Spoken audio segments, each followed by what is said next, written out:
Thank you all for joining us today for our latest PAVE Weekly virtual panel, Inclusive Mobility, Making AVs Work for All.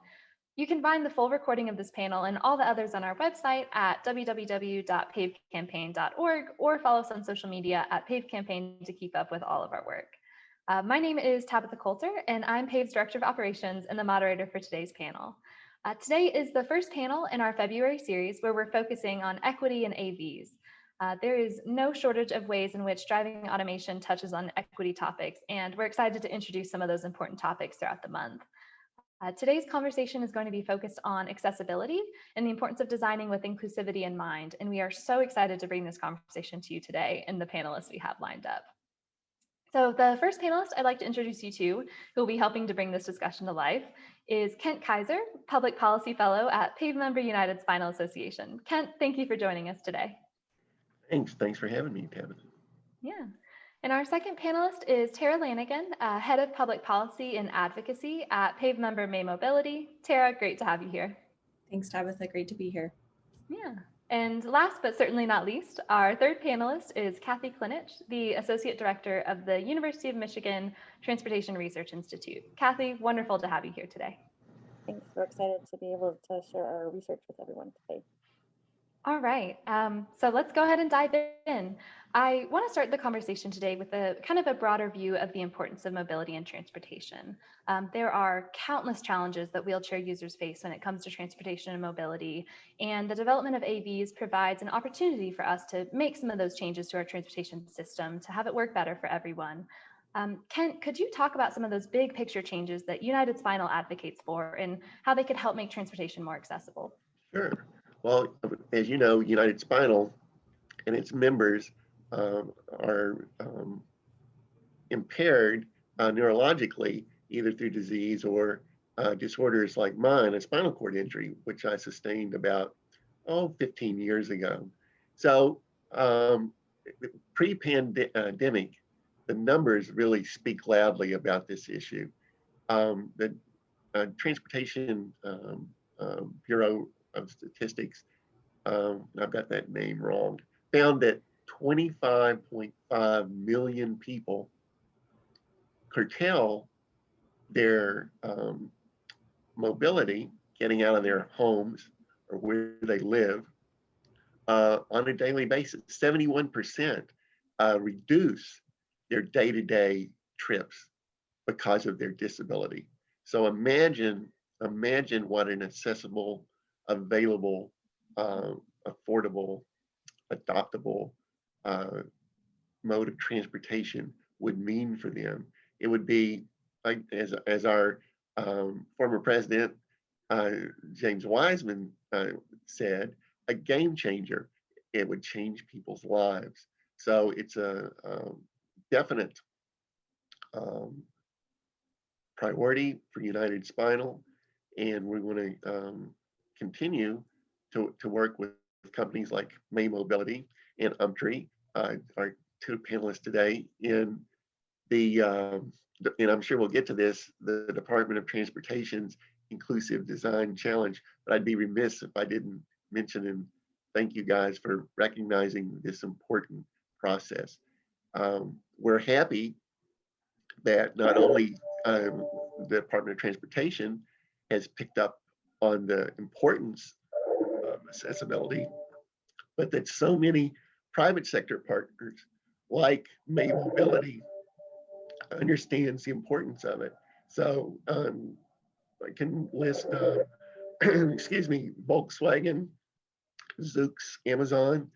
You know, we met with both, and they understand how important accessibility is. And one last point, building accessibility from the ground up in designing vehicles for tomorrow using autonomous technologies. That's key. Yeah.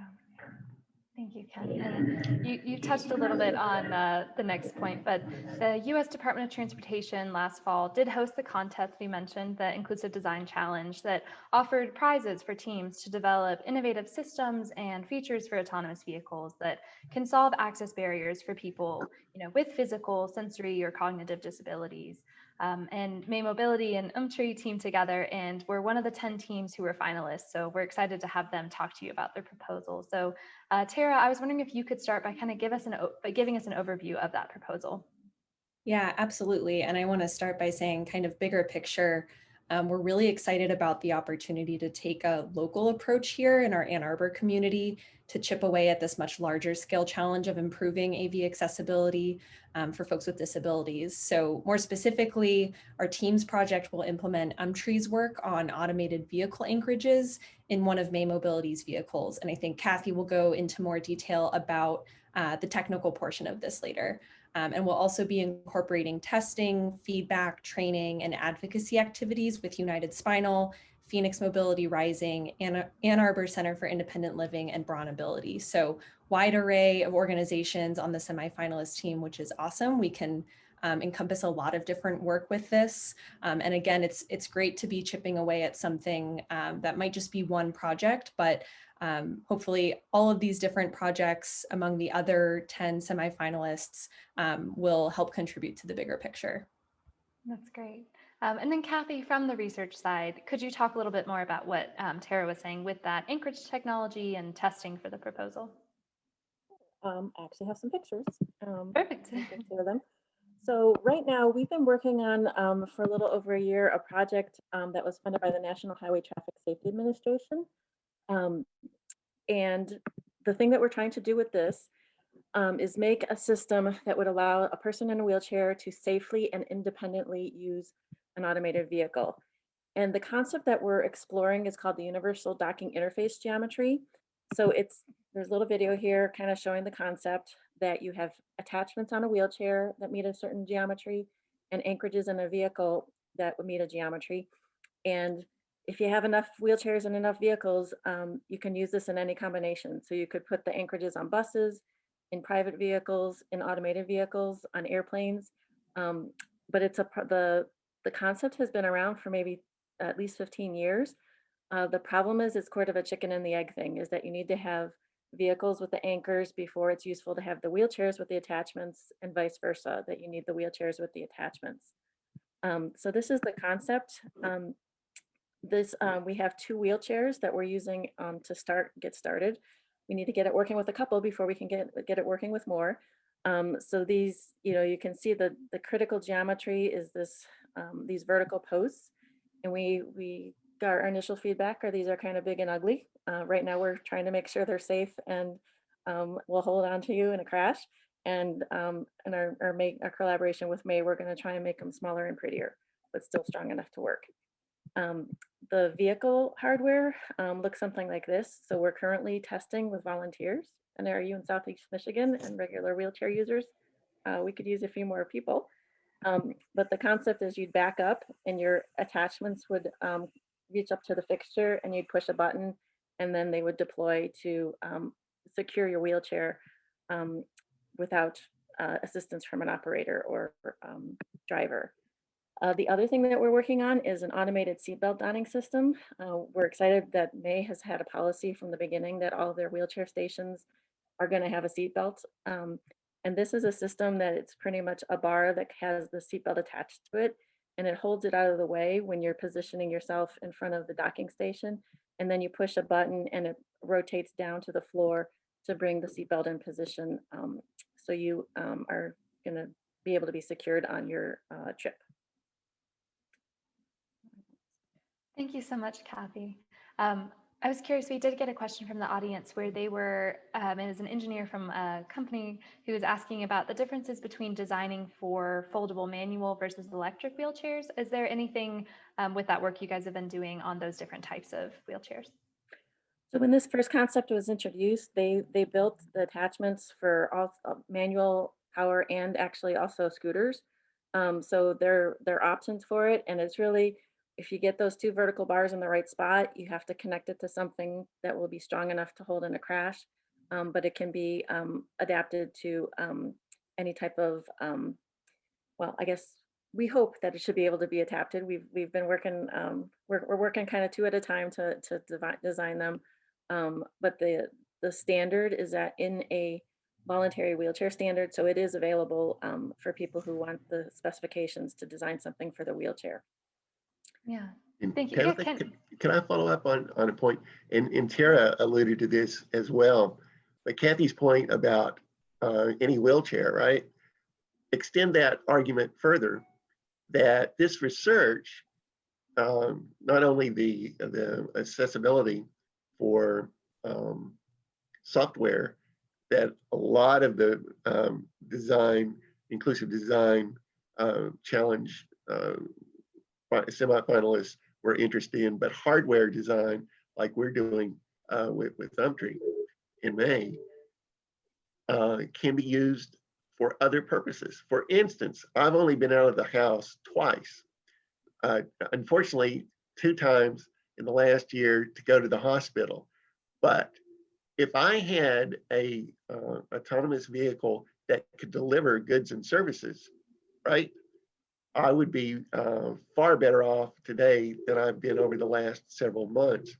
And if that securement system can universally secure any wheelchair, why couldn't it secure a delivery bot inside the autonomous vehicle, or a series of them, right? That they could go out there on my street and deliver things very quickly and get back in and go deliver to the next person. So those securement things, like all R&D, I think is valuable and has residual positive benefits that we haven't even imagined yet. So fully for the government supporting this R&D, they should do more of it, is my ultimate point. Yeah, that's a great point, Kent. And I think kind of spinning off of that idea of, broadening the imagination and what could kind of happen with this sort of technology. Tara, I wanted to ask how May Mobility got involved in inclusivity as an issue. Is this kind of a one-off for the DOT contest, or is this an element of your continued vehicle development plans? Yeah, so accessibility is part of our company mission and vision, and we consider inclusivity part of that definition. And that's not just because it's generally a good idea, it's because it's really important to the cities, passengers, and other clients that we serve. And so we actually owe a lot of the work we've done in this space to those cities and riders. They are the ones who are advocating for this and who help define what it means in the communities that we've landed in. So this project is definitely a big element of our accessibility work, but we have a wheelchair accessible vehicle deployed at each of our current and forthcoming sites. And we continue to look for other ways to progress and iterate, again, doing our best to center that around the communities we're serving. Also trying to do more work with organizations like United Spinal outside of just this challenge. So definitely always looking for more ways to progress there. Yeah, and Kathy, I think you touched on this a little bit in your presentation, but the system that you guys designed was in concert with this with May's autonomous shuttle. But getting back to kind of Kent's point, could this wheelchair securement system be implemented into any vehicle or for other applications in the future? Yeah, definitely. So I think that's, the hope. The hope is that if it became, if people became more aware of this as an option, we get enough chickens to attach to the eggs, and they can be anywhere. I know it's been proposed as an option for securing wheelchairs on airplanes, so people can sit in their own wheelchair when they're traveling. It's been evaluated on large buses, and I think this is our first. We'll be doing our first deployment in like a mid-size passenger van that would be typical of what an AV shuttle might be. So it's kind of a smaller vehicle, but they could also be in personal vehicles if you have it modified for your use as a passenger or driver. That's great. And then Ken, I wanted to get back to a point you made earlier about sort of building accessibility in from the ground up. So when we think about that kind of phrase, or we hear people talk about universal design and things like that, could you just talk a little bit about what that kind of means to you, what that means to United Spinal, and explain that a little bit more? Sure. United Spinal has this incredibly wild idea that I, in my wheelchair, ought to be able to get where we want to go, when we want to go, just like most people are able to. Call us crazy, but that's our idea in a nutshell. That's what universal access means to us. And it's just not the physical accessibility for me to be able to get into the vehicle and get out of the vehicle safely and to be secured safely. And we might want to go back just a step to point out the importance of wheelchair and wheelchair occupant securement. I'm 6'2". I weigh 200 pounds. My chair weighs 250 pounds. You don't want 450 pounds of elements banging off the walls, right, in your vehicle when you come to a stop. So it's not only for my safety, but for everybody else's safety in the vehicle. Much less the vehicle's safety, right, for it getting damaged. But the idea of universal access for us is beyond just the physical vehicle, getting in and out of it and being safely secured. It's the entire trip, right? So that it's safe, that it is on demand, but it's also reliable, that when we expect the trip to happen, it actually happens. And right now, most paratransit services require a 24-hour notice, or at least the evening before, to schedule your trip. And that's often difficult to know in the future what you want to do, and when you want to do it the night before. Sometimes things happen and you need to get somewhere and you had no idea that the day before that you needed to get there. With paratransit, that's, unless it's a medical emergency, you're out of luck. Yeah. So reliable, on demand, safe, and accessible. And in a word about safety and accessibility, if I could. Yeah.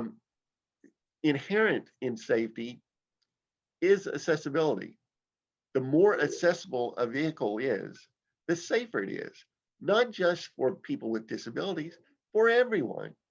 If you have a ramp that is the safest ramp you can construct and design and build and deploy, then everybody is served by that. People with luggage, delivery people, parents with strollers, everything you can imagine. It harkens back to the idea of the humble curb cut on our streets, in the corners, those curb ramps with the dots, so that the blind community can use that as a indication of where they are. Those things serve not just wheelchairs, they serve an array of people, and particularly a group that we haven't mentioned yet, but deserve mentioning, and that's the gray tsunami that's coming, the baby boomers, who in 10 years are going to be, all of them, including me at the tail end, are going to be over 65 years of age. And our friends at AARP tell us that 1 in 3 people over the age of 65 fall every year. God forbid it be a permanent disability. Hopefully, it won't be a disability at all, but there is that chance. There was one figure that I saw, and I'm trying to find the source of it. I think it was the Census Bureau that said in the next 10 years, 25 million people are going to be using wheelchairs.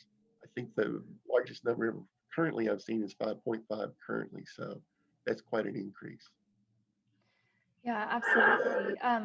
And then Tara, kind of off of the point that Kent was making about paratransit, the description of your proposal mentions that this securement is critical for autonomous vehicles because wheelchair users often have to rely on others for assistance. So with this kind of securement, is the idea that the system would not require any others at all? Like, would there be no human operator or attendant, or what's the vision there?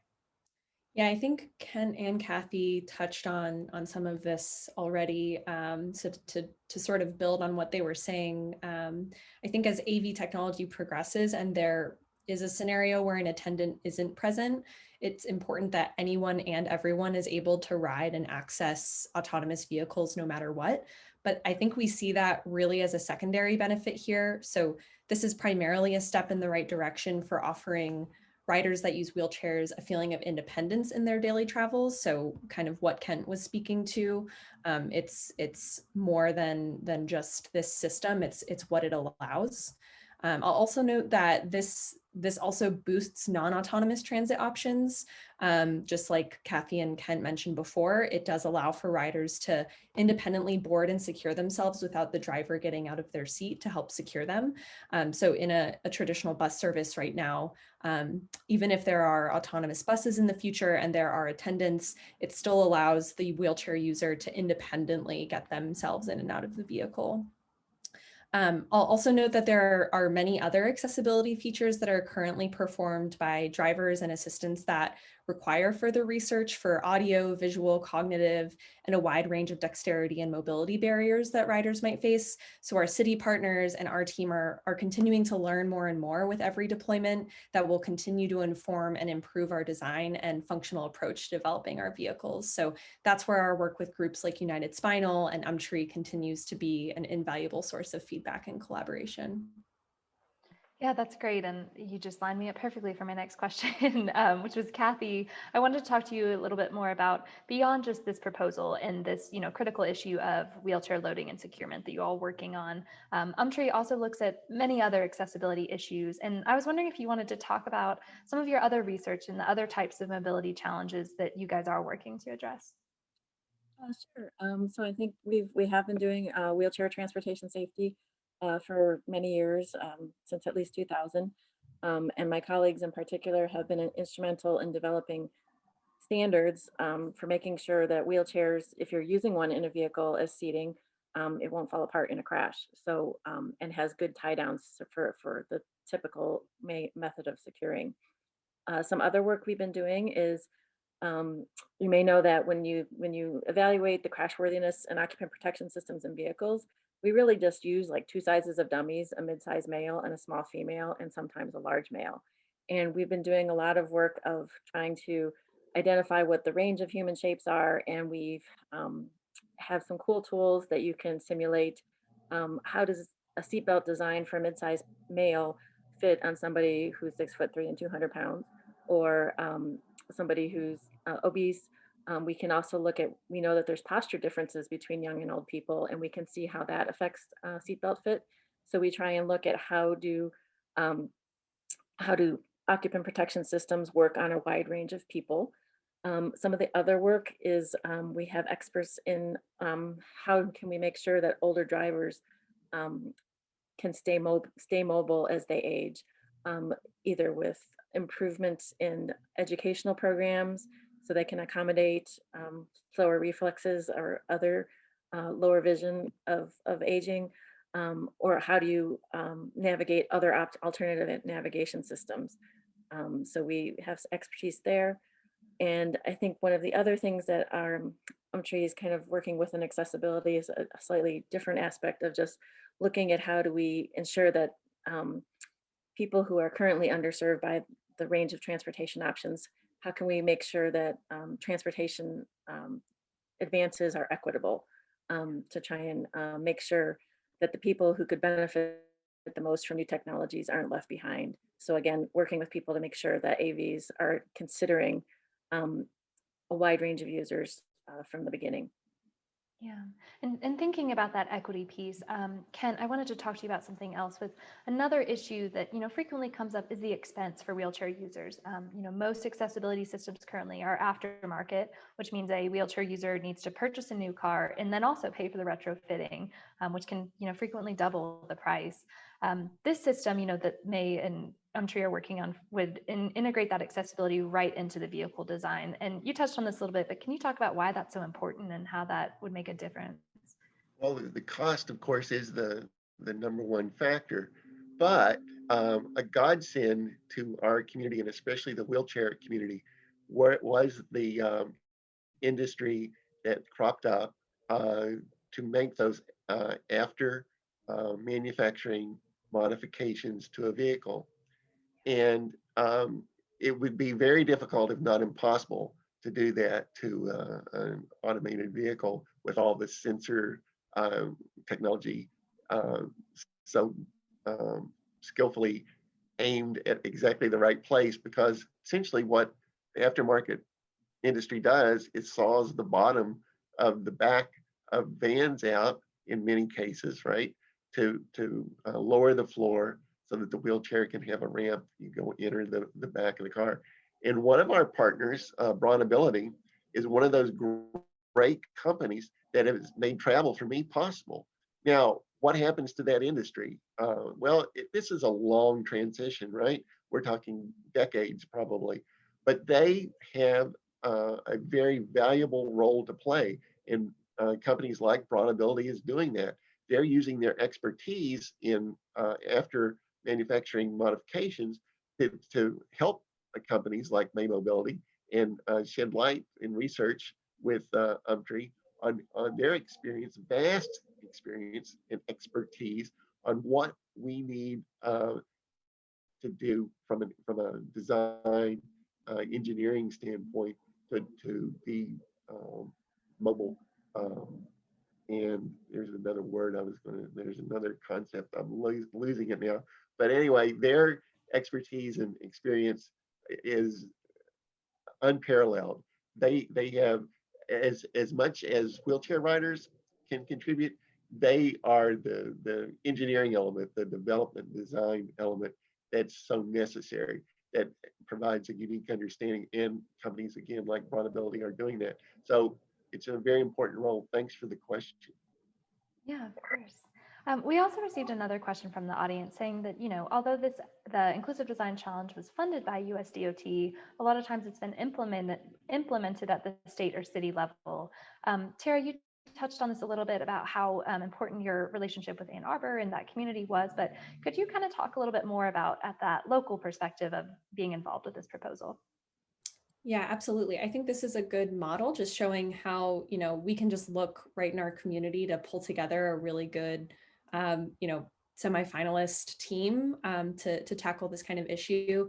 On the accessibility side, and the other communities we're in, we are currently in Grand Rapids, Michigan, and we did a disability awareness workshop before, or towards the beginning of our launch, before we launched our wheelchair accessible vehicle, to make sure that there was community input and feedback before we were deploying something into the world. We have a launch in Arlington, Texas coming up, where we'll also get more feedback from some of their local stakeholders. Again, just always trying to get that local feedback. And then I think actually wanted to relate this back to one of the questions I saw in the Q&A about looking at optional human help. So part of our proposal, which Phoenix Mobility Rising, who did the disability awareness workshop in Grand Rapids and will be taking part in this proposal, they are going to do some focus groups and training with transit operators, bus drivers, other folks who have traditionally operated paratransit or public transit, so that we can get their feedback and start developing training for this to be utilized in mobility options that are not just autonomous, but have attendants. That's really fascinating. I'm going to squeeze in one more question, I think real quick, for you, Kathy. We had a question also from the audience of people asking, what do you think made the May Mobility and UMTRI proposal so successful? And, obviously as a research institute, you work with a lot of partners like in different spheres. So I was curious if you could touch on that a little bit about what you think made this proposal so successful and the kind of hope you have for it.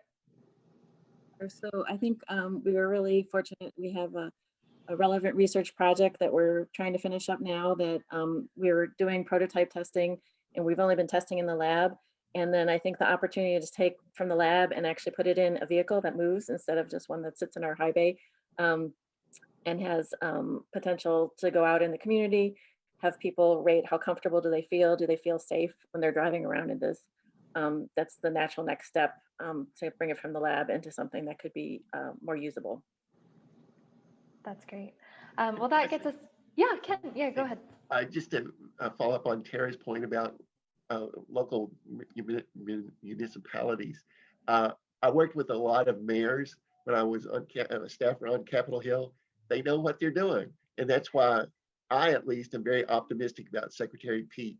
So hope he's listening. Thanks, Kent. Well, that gets us to the end of our time together, but Tara, Kathy, Kent, thank you all again for taking the time to join us this afternoon. This is such an important topic and we really appreciate it. Thank you.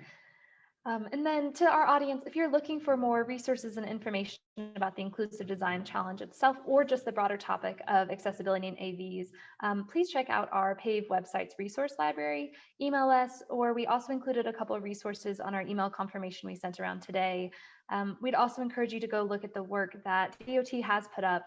They have 2 requests out for public review and comment involving their accessibility strategic plan and inclusive design references. So you can learn more about that. Go to transportation.gov/accessibility. And then thank you again to our live audience for joining us this week, and especially those who submitted questions in advance. If you'd like to follow up with us or one of the panelists, you can also reach out to us via our website contact form or reply to your confirmation email.